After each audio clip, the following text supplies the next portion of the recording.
नमस्कार, आप देख रहे हैं रीवा दर्शन में सचेता बघेल आपके साथ। आइए नजर डालते हैं आज की खबरों पर विस्तार से।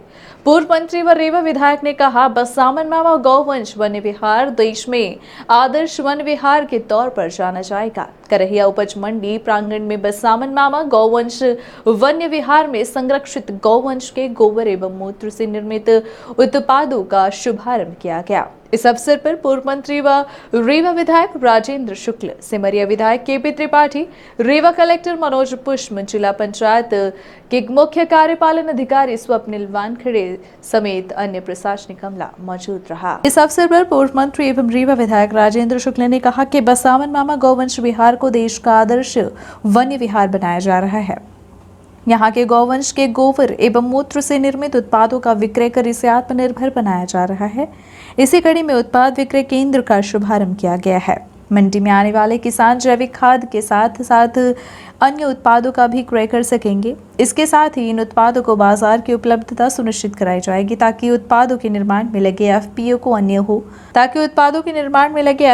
आय हो तथा गौवंश वन विहार की भी आय दिनों दिन बढ़े। फरार आरोपियों को पकड़ने पर की गई इनाम की घोषणा। पुलिस अधीक्षक नवनीत भसीन ने विभिन्न अपराधों में लिप्त तथा लंबे समय से फरार कथित आरोपियों की गिरफ्तारी के लिए इनाम की घोषणा की है।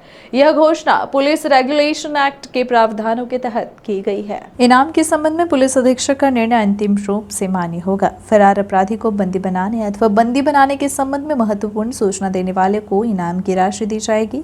थाना लाहौर में दर्ज धारा 393, धारा 397, धारा 411 तथा धारा 412 के प्रकरण में फरार आरोपी विपुल गौतम आयु 23 वर्ष निवासी ग्राम नौडिया क्रमांक 1, अक्षत द्विवेदी आयु 19 वर्ष निवासी ग्राम हटवा भूंदर नईगढ़ी तथा अफजल अंसारी आयु 22 वर्ष निवासी दिवरा मोड़ ग्राम खटकरी पर 5-5 हजार रुपए इनाम की घोषणा है।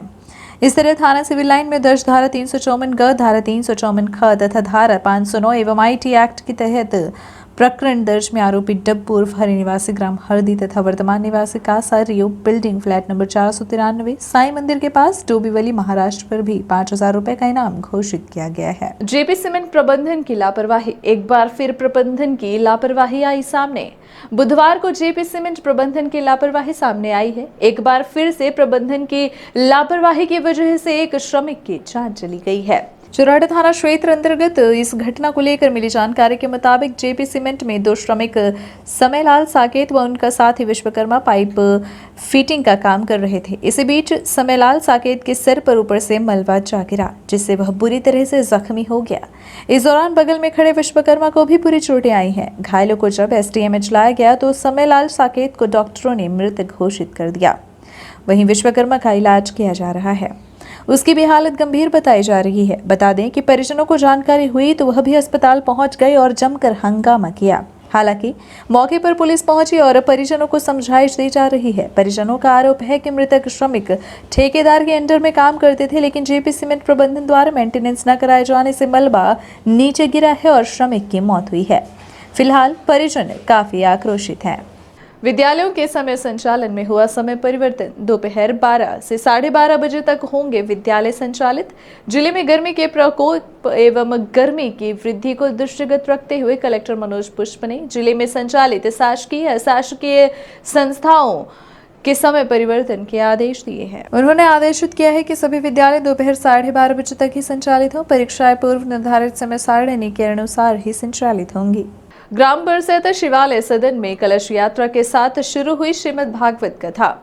नवरात्रि के इस पावन पर्व पर ग्राम बरसैता स्थित पंडित उपेंद्र द्विवेदी के निवास शिवालय सदन पर श्रीमद् भागवत महापुराण का आयोजन किया जा रहा है, जिसकी शुरुआत गत 5 अप्रैल बुधवार को कलश यात्रा के साथ हुई। कलश यात्रा परम पूज्य गुरुदेव भगवान भगवताचार्य श्री द्वारिका प्रसाद मिश्र जी महाराज लटियार की गरिमामय उपस्थिति से संपन्न हुई। कलश यात्रा का शुभारंभ शिवालय सदन यज्ञ स्थल से होते हुए बरसैता बस्ती पहुंची, जहां पुश्तैनी मकान में भगवान भोलेनाथ की पूजा अर्चना की गई। इसके पश्चात गांव का भ्रमण करते हुए यह यात्रा गांव की कुलदेवी प्रसिद्ध मामसोन धाम पहुंची और वहां भी पूजा आराधना की गई। मामसोन प्रांगण से पुनः कलश यात्रा यज्ञ स्थल पहुंची, जहां देवताओं के आवाहन व पूजन के साथ श्रीमद् भागवत महापुराण की अमृतमयी दिव्य कथा का शुभारंभ महाराज श्री द्वारा हुआ।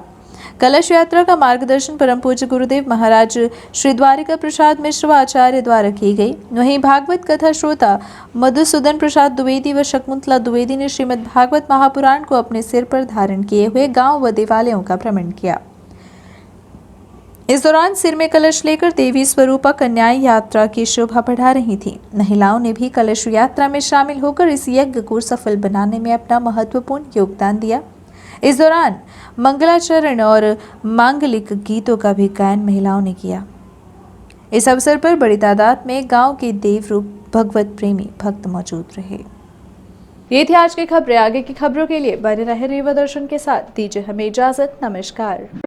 महानगरों के बाद अब आपके शहर रेवा में आ गया है हाई स्पीड के साथ न्यू ब्रॉडबैंड रेलटेल,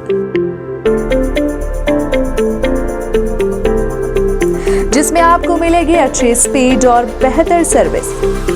तो न्यू ब्रॉडबैंड कनेक्शन के लिए संपर्क करें VPS केबल नेटवर्क, पता John tower 2nd floor near college Chowk Rewa.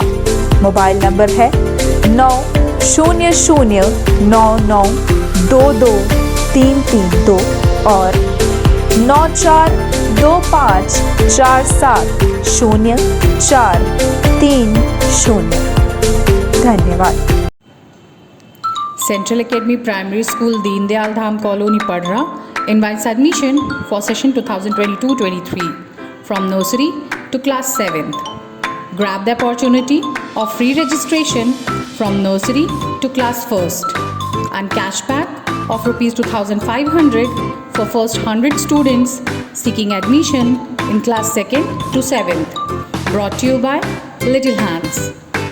For further information, contact our office during school hours. The earlier you start working, the earlier you'll get result.